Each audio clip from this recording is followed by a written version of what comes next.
Hey everybody, welcome to today's video. I am Bolt Up, and today I'll be doing something a little bit differently. I have been kind of not doing many gameplay videos recently because we got rotation coming up, and so just trying to find something that we can talk about, we can do a little bit different. So today I have a tier list for what I believe to be the best decks right at rotation. So right when April comes around, EUIC, this is what I believe the tiers of the current list to be. So let's just kind of go through these and see what we can come up with. I'm just going to go left to right and see what we got here. So this first one is Great Tusk Mill. I'm going to throw it in B tier to start out right now, and I reserve the right to move things around. This one, it looks like this might be, is this Ancient Box? Let me look through. It looks like this is Ancient Box. So I'm going to throw that one up here. I think that one's going to be in a good spot. What's this one? Oh, this is the Raging Bolt Ancient deck. Let's throw it there for now. Arctina could be in a really good spot. Charizard B-Barrel, let's put there.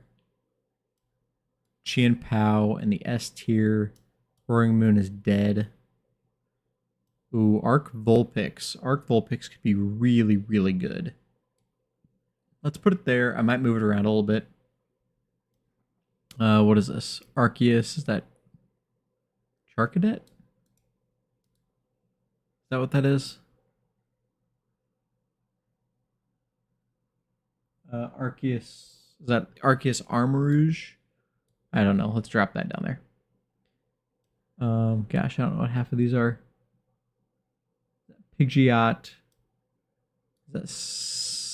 Oh, I think that's a Pidgeot stall. And then we got Snorlax, straight Snorlax stall. Okay. Sablezard. We have Lost Box with Ninja. Future Box. Wait, no. Those look like the same thing, so I'm just going to separate those. I think these are the same thing. So we're just going to go Future Box there. That's going to be dead. That's not good. That's not good. That's not good. Maybe there. Maybe there. We'll talk about these as I go through and sort them. Right now I'm just kind of throwing them where I kind of think they set on the ranking list, and then I'm going to talk about them a little bit. Lugia, Wugtrio, Miraidon, Lost Tina, Charizard, Pidgeot, and then that I feel like is the same thing as that list. Okay. So now let's kind of refine our list a little bit here. We got, okay, our current S tier decks. We have Arctina, we have Chien Pao, we have Future Box, we have Charizard, Pidgeot. I like that list. I think that is a solid S tier, and I think those are the best decks going into this format. This one I'm not too positive about. It could possibly drop down, but the addition of the maximum belt has really got this deck some maximum potential. Charizard in an excellent spot, right where it should be. It doesn't lose much.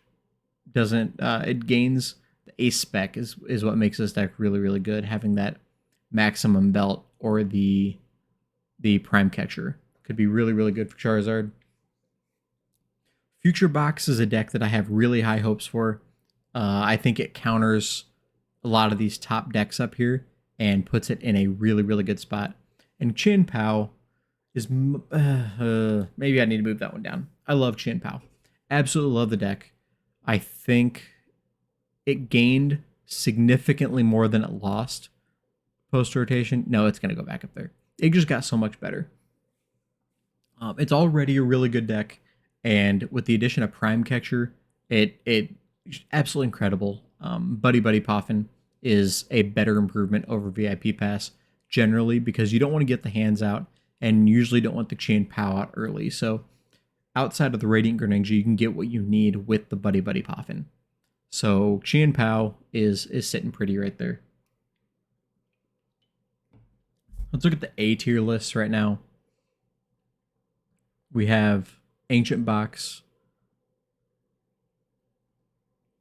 We have Charizard B Barrel. We have Arceus Vulpix, and then we have the Pidgeot Snorlax Stall. I think that's pretty solid A tier. All those I think are slightly below what we have here in the S tier, but could be really, really good throughout this meta. This one, so it's really good against Qian Pao. It's okay against Arctina. I think it's fine against Arceus. It's really good against Pidgeot Zard. It's less good over here. Maybe we do need to drop that down.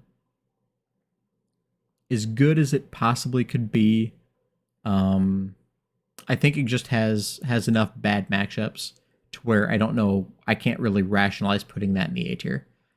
Giving it Goodra will help as well because the Mist Energy stops the Giratina attack and the I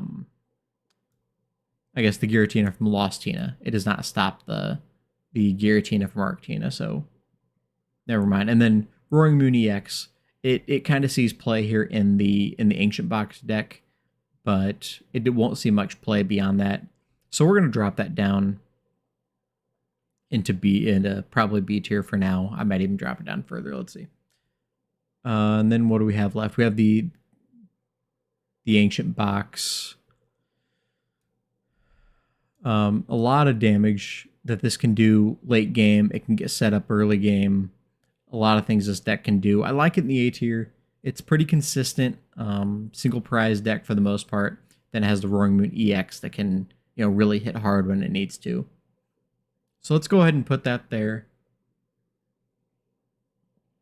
And we'll drop down to B tier. So B tier we have Great Tusk Mill. We have the Raging Bolt. This is a deck that I haven't really played, haven't practiced. So actually, I'm going to drop it off the tier list just because I don't feel comfortable enough to make a prediction with it. So it could be really good. It might not be. I have no idea. So we're gonna drop it off the tier list for now. I have the traditional Snorlax Stall in the B tier.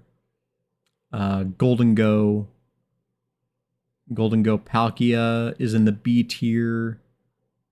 If you're gonna play that, I think you just play Qian Pao. I think that's just better. I have Lugia in the B tier. That the Chinchino really helps. It essentially unlimited damage. Lugia is back. I think B tier could be an underestimate. I think it could be a lot better, especially right away. You know what? I am going to move it up because it's Lugia. It can be really, really good early just because of how consistent this deck can be. Once it sets up, you're hitting hard, you're hitting fast. So I think A tier is probably a good spot for Lugia. And then we're back down to the Arc Vulpix. Because I keep saying this is the tier list for immediately at rotation, I think this is a good spot for Arc Vulpix. It's a safe play. People are still going to be learning the decks, experimenting. That's the time when Vulpix shines. So I think we're good there. Let's drop down to the C tier. We have Arceus Armarouge. We have a couple. We have Sablezard. We have the Mirage Gate, the Mirage Gate Lost Zone deck. We're gonna move Guardy down. I don't think Guardy has a shot. And we're gonna move that down. I'll talk about those in a minute. And then we have Lost Tina. I think C tier is a good spot for those decks. They're good. They're definitely capable of winning tournaments, but I just don't see them in as good of a spot as these decks higher up. And then down in the D tier, so we have Roaring Moon, which Roaring Moon loses a lot. It loses the Moltres, being able to accelerate energies from the discard pile. It loses Battle VIP Pass, and Buddy Buddy Poffin cannot get the cards that it needs for Roaring Moon.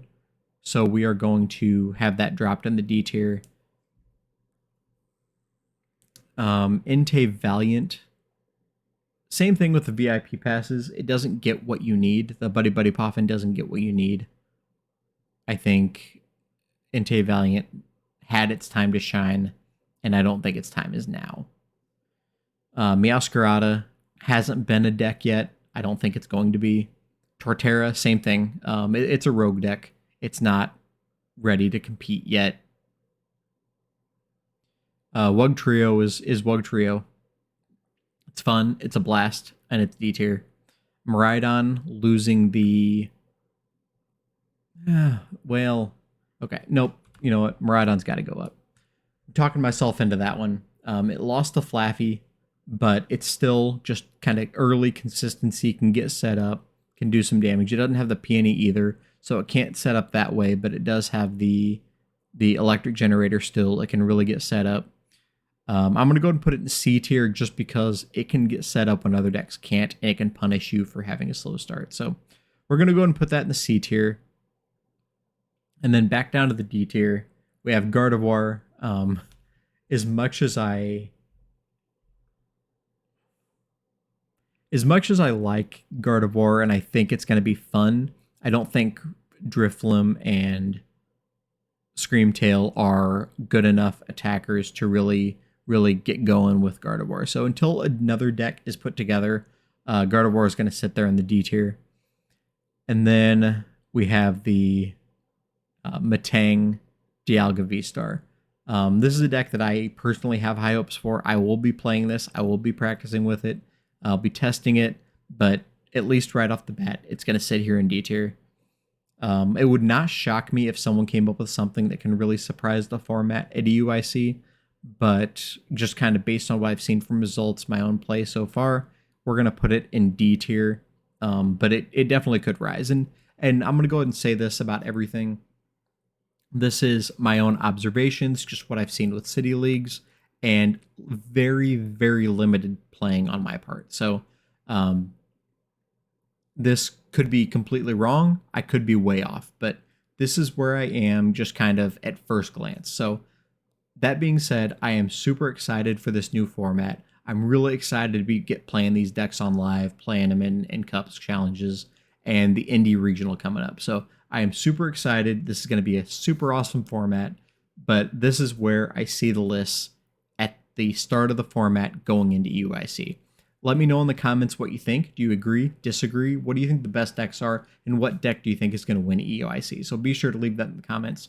If you do enjoy the video, please like the video, subscribe to the channel, and be ready for some more gameplay content.